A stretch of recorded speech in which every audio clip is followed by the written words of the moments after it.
So last year, after my annual blood work, my doctor called me up one day. She sounded really concerned and she said, "Adam, we have to talk about something.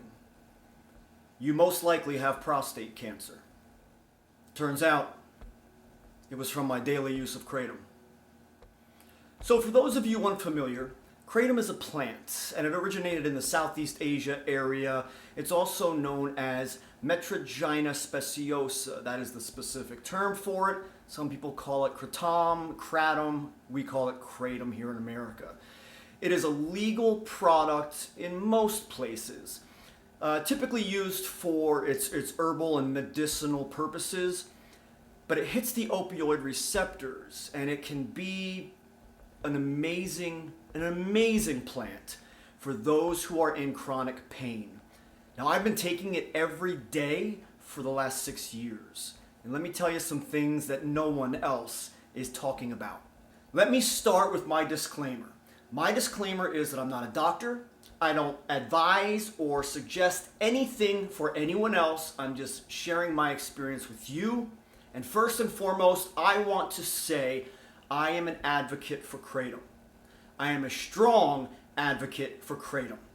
I believe Kratom should be legal everywhere, and it should be readily available, and there should not be any complications with people being able to get Kratom, but there needs to be more clarity around it.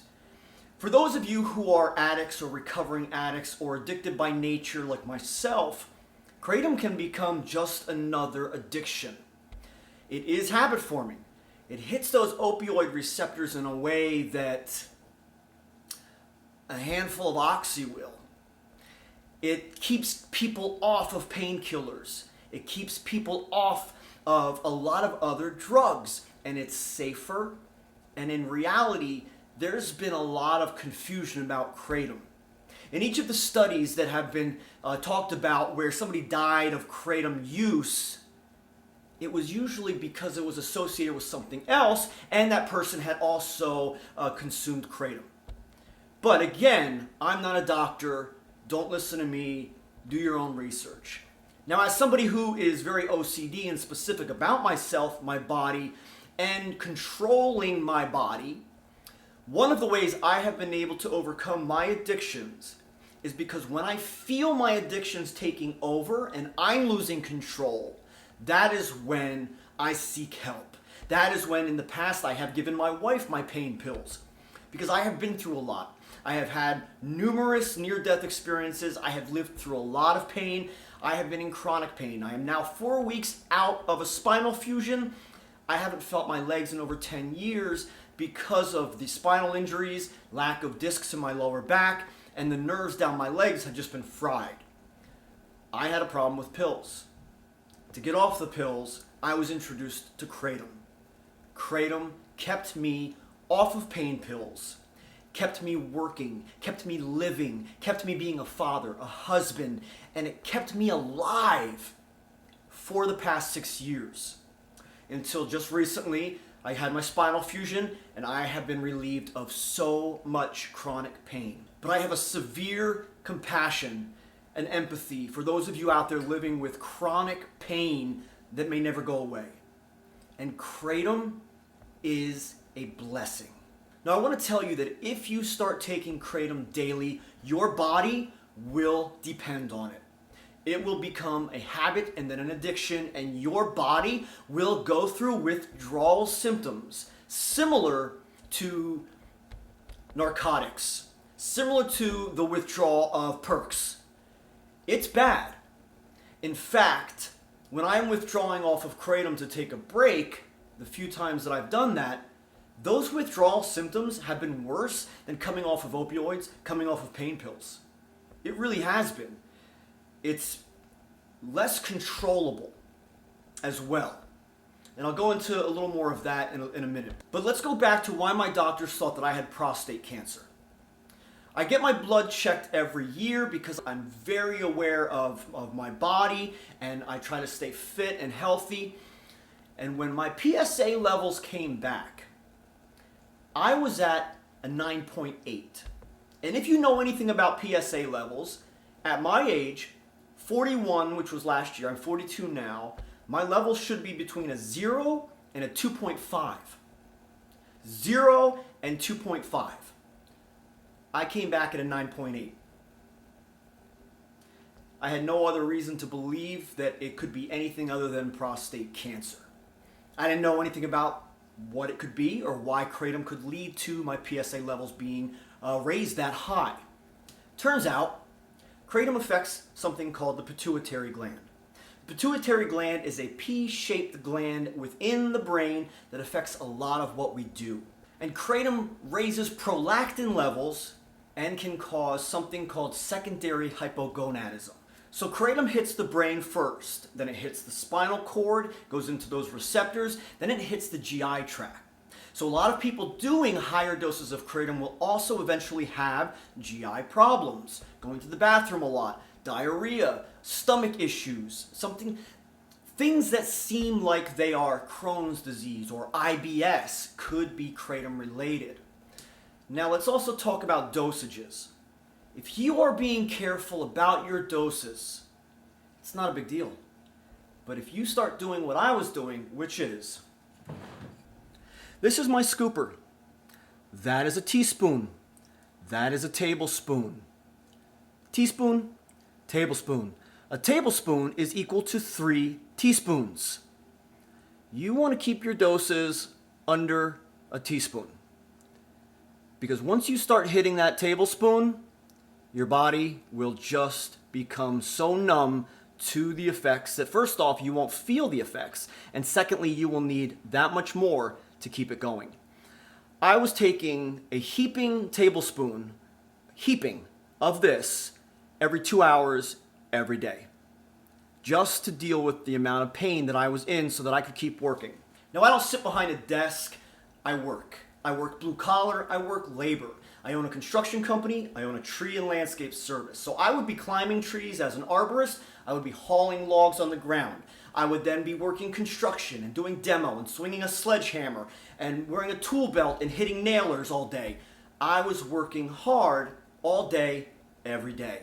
I was beating up my body. I had so much pain in my back and my legs that it was unbearable.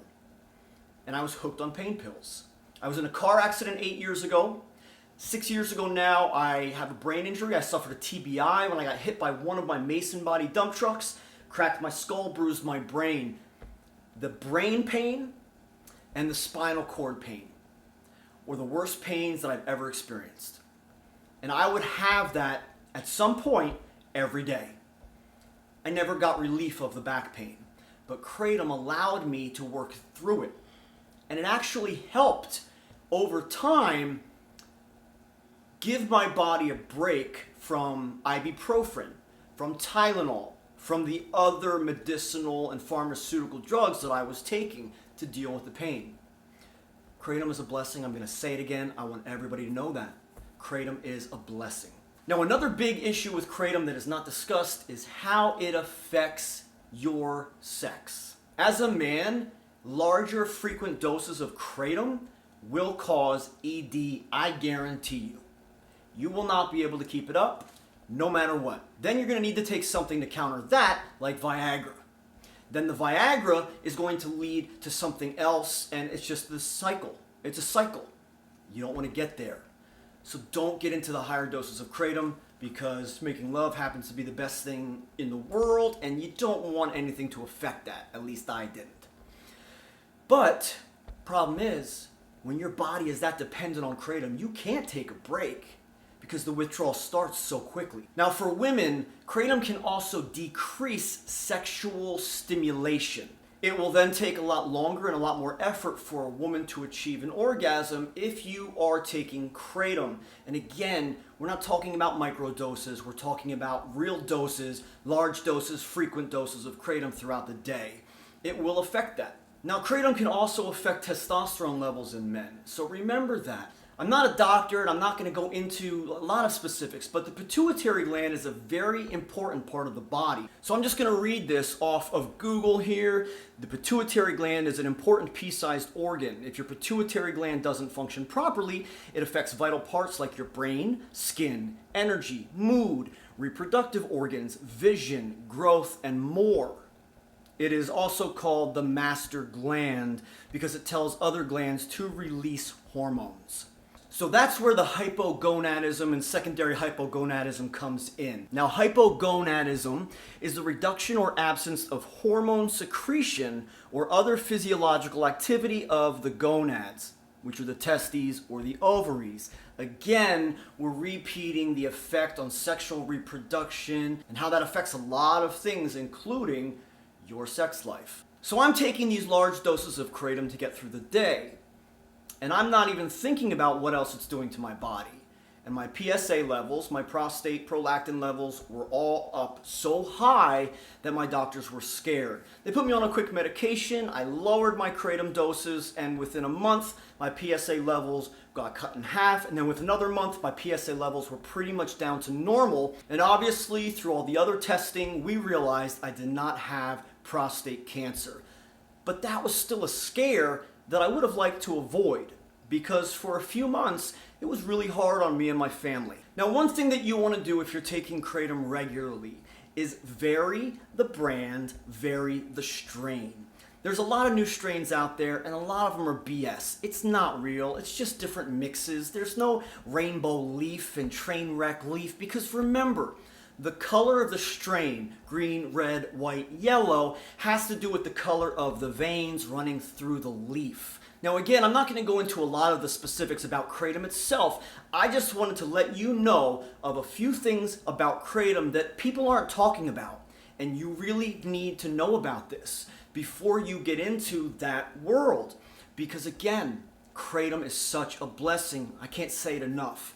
Having kratom, for me, kept me alive, kept me going, kept me off of my other addictions.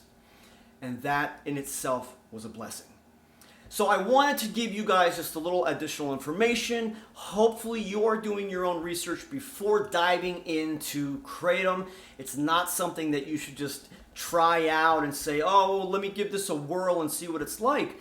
It's something that you should take seriously. But it's also something that you should take respectfully, because if you start to disrespect it and start taking too much too frequently, you're gonna build a dependency. That dependency will lead to a habit, and then that habit will then result in an addiction. And I don't want to see any of you go through that. I deal with addiction recovery. I'm a wellness, health, fitness, addiction recovery coach, and I have been through so much myself that I just have so much empathy for a lot of other people and what you're going through. And we've got to strengthen each other through this community, and I hope that you will stay tuned, subscribe, like the video, and stick around to this channel, Heal and Overcome, as we go through our trials, our journey together. All right, thanks for watching.